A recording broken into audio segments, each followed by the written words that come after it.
Eh bien, bonjour à tous, c'est Flo, et aujourd'hui on se retrouve pour un avis comics sur l'Intrépide. Un comics créé et imaginé par Marcus. Alors, si vous connaissez pas Marcus, c'est écrit sur le bandeau, hein, c'est un animateur de chaîne, donc c'est sur la Game One et sur No Life.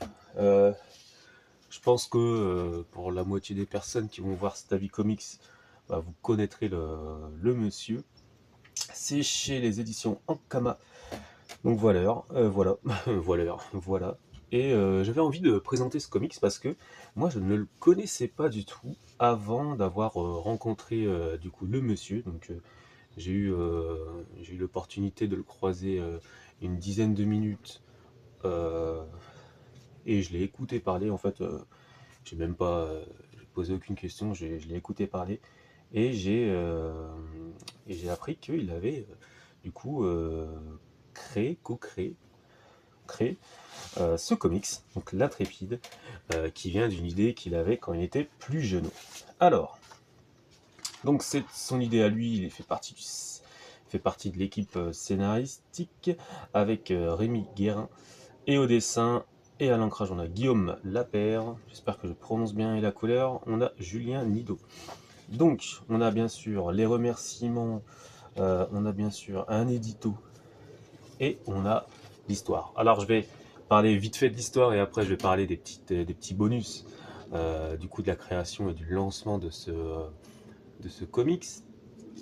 Euh, on a du coup le personnage de l'Intrépide qui fait un bond dans le passé, enfin un bond dans le futur même, et parce il vient du passé et il découvre tout simplement du coup un Paris, parce que ça se passe sur Paris, un Paris un peu plus futuriste, et tellement futuriste qu'il se dit qu'il y a une attaque extraterrestre. Et voilà, vous avez ce personnage gothique émo qui arrive et il pense que c'est un extraterrestre. Euh, et il va lui dire pars de ma ville, nom de Dieu, ça fait partie, du coup, ça fait partie des plans du coup, les plans du voleur vert, donc qui est son ennemi principal. Et non, les gens lui expliquent, non, non, c'est comme ça, hein, les halles que tu connaissais avant ont été changées. Donc voilà, petit passage dans l'ancien Paris, bien sûr. Et il va essayer de retrouver sa grand-mère qui n'a pas bougé.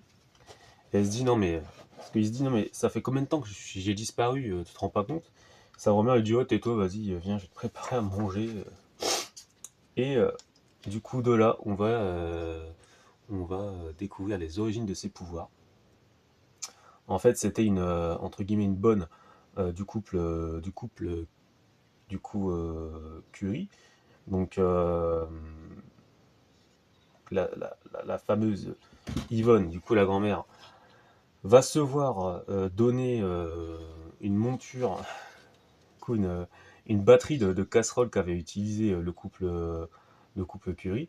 Donc c'est Marie Curie qui va lui donner du coup cette batterie de casseroles et elle va faire à manger pour pour son petit-fils. Et en fait, à chaque fois qu'elle va faire à manger de certains plats à base d'animaux, donc là on a une fricassée de hibou, donc le petit va réussir à voir dans le noir. On va aussi avoir, je crois que c'est les cuisses de grenouille, voilà, qui est juste là, il va réussir à sauter plus haut, va lui faire du lièvre, il va courir super vite. Donc, vous avez compris le délire. Là, va lui faire un, je sais plus c'est quoi, c'est de la caille ou je sais plus du tout. Ouais, c'est ça, de la caille, une mitonnée de petites cailles farcies et il va réussir à voler tout simplement. Après, taille de poisson, il va réussir à nager super, il va réussir à- du coup à respirer sous l'eau. Et voilà. Et son méchant, le voleur vert, va arriver. Et du coup, ils vont se friter et tout simplement, il y a quand même des cases super jolies, parce qu'on va s'arrêter aussi sur le dessin, qui reste quand même très correct. Voilà. On a déjà vu ce style de dessin, ça reste correct. Voilà, tout simplement. Et du coup, on dirait une scène de Man of Steel, quoi. Ça explose de partout. C'est quand même assez dynamique. J'adore cette page. Je sais pas pourquoi j'adore cette pause là. Il s'arrête là, pouf.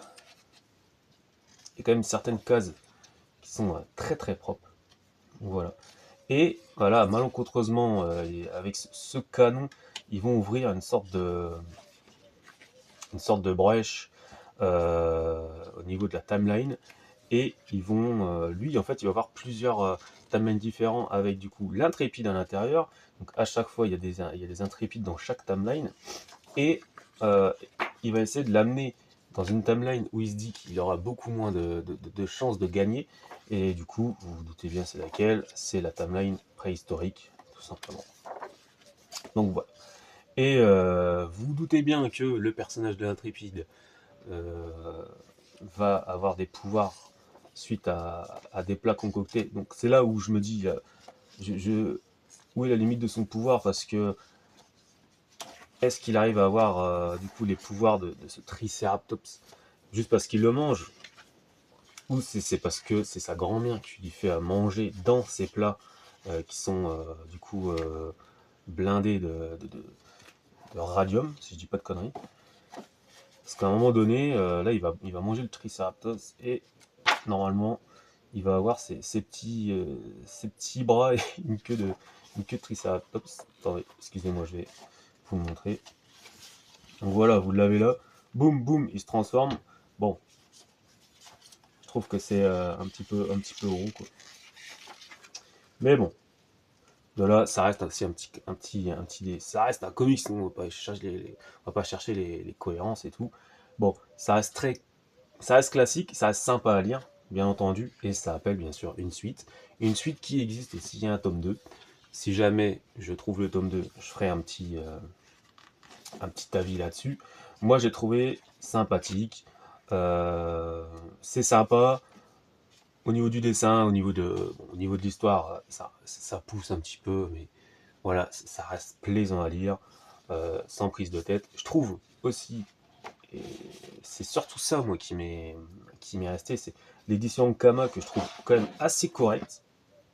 Alors moi, je l'ai acheté je l'ai acheté en occasion, donc je sais pas du tout c'était quoi le prix de départ, mais je trouve quand même que l'édition était quand même assez, ça reste assez quali. On a des rabats, ça reste propre, hein, mais je sais pas combien ça coûte de base, mais je trouvais ça très correct. Et bien sûr, après, on a du coup les origines, c'est ça que je trouve même le plus top du top, c'est les origines de ce petit super-héros, de cet intrépide. Donc voilà, avec Marcus quand il était jeune, et qui avait créé tout simplement cette BD. Et après, en fait, il a partagé ça sur, euh, sur les sites, et avec les élans de fans. Donc on a des fans qui ont fait des fan art et tout au fur et à mesure, et qui ont poussé le projet pour que Marcus sorte une BD, pour qu'il y ait quelque chose qui se crée derrière. Et on a même une web série, si vous voulez. C'est un dessin animé, si vous voulez, de 12 minutes. Et je trouve qu'il y a certains trucs qui sont vraiment sympas. Et voilà, en fait, c'est l'élan des fans, et aussi du coup Marcus avec les dessinateurs et les créateurs derrière qui ont lancé ça. Je trouve ça énorme de voir un projet qui a maturé, entre guillemets, qui a maturé depuis qu'il est gamin, mais un délire d'enfant qui a pris vie peut-être 40 ans après, quoi. Parce que ça reste un projet, et ça reste une case cochée. Parce qu'un rêve d'enfant qui a été du coup réalisé 40 ans plus tard, je trouve ça beau, quoi. Tout simplement. C'est surtout ça que je voulais mettre en avant. C'est que même si voilà quoi, on a la vie de tous les jours qui nous écrase, on va dire, entre guillemets, faut pas perdre cette petite part de rêve et de même des projets personnels que vous avez en tête, que vous dites non mais c'est ridicule aujourd'hui, je sais pas, j'ai 30, 40 ans et tout. Non, ça reste ça reste une satisfaction, ça reste une petite victoire. Moi je trouve que on a en étant de lecteur de comics, même de manga ou de bande dessinée, on a tous en tête une histoire qu'on aurait voulu faire ou quoi que ce soit. Je trouve que ça montre que on peut en être capable, même si une ébauche très classique, voilà, regardez, ça reste très classique, et bah on peut en faire quelque chose de très correct. quelque chose de bon, quoi. Et voilà, quoi. C'est surtout ça que je voulais mettre en avant. Il y a autre chose qui m'a fait, qui m'a donné ça aussi, qui m'a fait le même effet. J'en parlerai peut-être plus tard.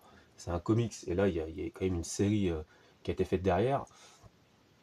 On peut penser aussi aux Tortues Ninja. Tortues Ninja à l'époque c'était un comics qui était vendu à la ZOP, quoi. Je sais pas si vous avez vu les premiers Tortues Ninja, mais c'est quand même un délire de mec, et c'est devenu une super franchise derrière, quoi. Donc voilà, quoi. On voit que c'est quelque chose fait avec le cœur et avec la passion. C'est surtout ça que je voulais mettre en avant. Et du comics français aussi, parce que ça reste français. Je sais qu'il y a Thierry Mornay qui fait la garde républicaine, ou le garde républicain.